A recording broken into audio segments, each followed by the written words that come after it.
Isang bagong defense agreement ang inaasahang lalagdaan sa Lunes, July 8 na maglalatag ng mga panuntunan at legal na basehan sa pagpasok at pagsasanay ng mga tropa ng Pilipinas at Japan sa teritoryo ng bawat isa. Wala pang binigay na detalye ang Malacanang o Department of Foreign Affairs sa laman ng Reciprocal Access Agreement o RAA. Pero kung ibabase ito sa mga umiiral na Visiting Forces Agreement ng Pilipinas at Estados Unidos at sa Status of Visiting Forces ng Pilipinas at Australia,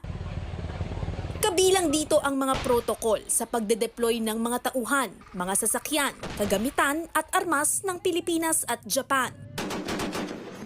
Maaari ring may mga panuntunan sa pagtatalaga ng training areas ng mga tropa at paano reresolbahin ng dalawang bansa kung magkaroon ng paglabag sa batas o kung may masawing tauhan habang nasa teritoryo ng kabilang partido. Una nang nilinaw ni